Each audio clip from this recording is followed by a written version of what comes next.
Brigadier retired नवाज़ अली साहब ने हमें ज्वाइन किया। ब्रिगेडियर साहब, सबसे पहले तो हमारे नाजरीन को जो इससे वाकिफ नहीं है, फॉर्मेशन कमांडर्स कॉन्फ्रेंस की अहमियत से आगाह कीजिएगा कि कितनी अहम ये कॉन्फ्रेंस होती है और इसका मुत्तफ़िका मुश्तरका जो पैगाम सामने आया है ये कितना लाउड एंड क्लियर है। देखिए, ये फॉर्मेशन कमांडर कॉन्फ्रेंस जो है ये प्रोफेशनल किस्म मैटर्स पर ज्यादा डिस्कस करती है और या कोई ऐसा अनटूवर्ड इंसिडेंट जैसे ये 9 मई वाला हुआ है उस पर उनको ब्रीफिंग और उनके व्यू पॉइंट्स लिए गए होंगे और बड़ी कम्प्रिहेंसिव 3-4 दिन की कॉन्फ्रेंस होती है। उसको तो अता करना या उसके बारे में बात करना, मेरा ख्याल है कोई, क्योंकि मैं एक रिटायर्ड आर्मी अफसर हूँ तो मेरे पास कोई वो नहीं है, ना मेरे पास कोई इन्फॉर्मेशन है बात करूं।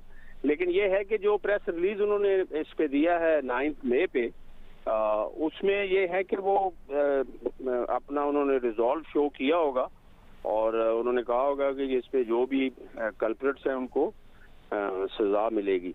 मेरी भी एक सजेशन है मीडिया के through to minister of information and interior minister को कि जिस तरह जीएसक्यू ने अपने आईएसपीआर के जरिए ये इंफॉर्मेशन और ये एक अपना पॉइंट ऑफ व्यू जो है वो लोगों को बताया है, एक बड़ी कम्प्रीहेंसिव किस्म की आपके चैनल की वसादत से मैं ये कहना चाहता हूँ कि एक बड़ी कम्प्रीहेंसिव किस्म की ब्रीफिंग जो है वो वजीर दाखिला और वजीर इतलात, minister of information and minister of interior जो है वो मीडिया की करे और वो ब्रीफिंग ऐसे फॉर्मेट में हो कि जिसमें मीडिया को बड़ा कम्प्रिहेंसिवली ब्रीफ किया जाए कि इसके मास्टरमाइंड कौन थे, ये कॉन्सेप्शन किसकी थी और ये कॉन्सेप्शन के बाद इसमें मिडिल टेयर पे कौन लोग इन्वॉल्व थे और फिर ये एग्जीक्यूशन कैसे हुई। और देखें, secrecy is always time related. अभी देयर इज नथिंग सीक्रेट। जो लोग इसमें इन्वॉल्व हैं और उनका जो है वो बिल्कुल खुल के बताया जाए कि इन लोगों ने कंसीव किया, इन्होंने किया। तो एक तो ब्रीफिंग ये जो है ये मिनिस्टर ऑफ इंफॉर्मेशन की और मिनिस्टर ऑफ इंटीरियर की along with inspector general of police, वो बड़ी जरूरी है। और दूसरी जो है वो एक ब्रीफिंग बहुत जरूरी है फॉरेन ऑफिस में, फॉरेन डिप्लोमेट्स को बाई फॉरेन सेक्रेटरी और जो हमारा स्पोक्समैन होता है फॉरेन ऑफिस का, जिसमें एम्बेसडर्स, डिफेंस अटैचीज और इंफॉर्मेशन के रिलेटेड जो स्टाफ होता है वो पूरी दुनिया का, उसको बुलाया जाए और उनको भी कम्प्रीहेंसिव ब्रीफिंग दी जाए। क्योंकि अभी ये जब ये इंसिडेंट हो गया है तो इट इज नॉट सीक्रेट और बाय नेम जो है लोगों को उसमें बताया जाए, नॉमिनेट किया जाए कि ये लोग इसमें इन्वॉल्व हैं और इससे कितना नुकसान हुआ है। अच्छा ब्रिगेडियर साहब, मैं यही कहूंगा जी। कि मैं इसको 9 मई के इंसिडेंट को पाकिस्तान के लिए 9/11 समझता हूँ। ठीक है। और जिस तरह जूनियर बुश ने कहा था कि world will not be the same, Pakistan should not be the same after 9 मई और बड़े सख्त से सख्त एक्शन लेने चाहिए। लेकिन मेरे ख्याल में अभी भी गवर्नमेंट जो है वो गेयर अप नहीं है ये सब कुछ करने के लिए।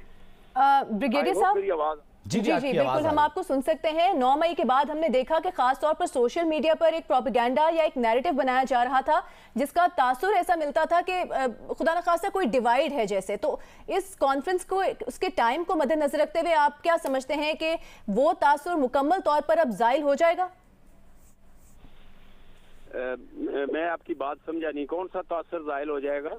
डिवाइड का तासुर दिया जा रहा था, रैंक्स एंड फाइल्स में डिवाइड का तासुर प्रोपेगेट किया जाता, प्रोपेगेंडा किया जा रहा था उसका, जिसका आज की कॉन्फ्रेंस में भी एलानिया है कि तफर्रुका पैदा करने, बिगाड़ पैदा करने की तमाम तर नापाक कोशिशों को नाकाम बना दिया जाएगा। आपको लगता है डिस्पेल होगा इस कॉन्फ्रेंस के एलानिये से ये तासुर जो प्रोपेगेट किया जा रहा था, प्रोपेगेंडा किया जा रहा था? देखिए, ये एक प्रोफेशनल और एक किस्म की स्टेटमेंट है और मुझे इसमें पूरा एतमाद है कि ये जो कुछ भी फॉर्मेशन कमांडर कॉन्फ्रेंस का रिजॉल्व होगा, डिटर्मिनेशन होगी, वो उसको पूरा किया जाएगा। लेकिन मैं जो आपकी वसात से अर्ज करना चाह रहा था वो मैं अर्ज करना चाहता था सिविल गवर्नमेंट ऑफ पाकिस्तान से, बिल्कुल गवर्नमेंट ऑफ पाकिस्तान से, कि वो मीडिया को जो दोनों मिनिस्टर्स हैं वो बैठ के कम्प्रीहेंसिव 3-4 घंटे की ब्रीफिंग दे और उनको अभी जो लोगों के दिल में बड़े शक हैं, शुबहात हैं, वो उनको दूर किया जाए और उसमें कोई चीज सीक्रेट ना रखी जाए। और दूसरी ब्रीफिंग जो चाहिए वो फॉरेन डिप्लोमेट्स जो इस्लामाबाद में उनकी चाहिए। ठीक है, बहुत शुक्रिया, बहुत शुक्रिया। ब्रिगेडियर रिटायर्ड नवाज जी सर, मुकम्मल कीजिए आप प्लीज, मुकम्मल कीजिएगा ब्रिगेडियर साहब। Thank you.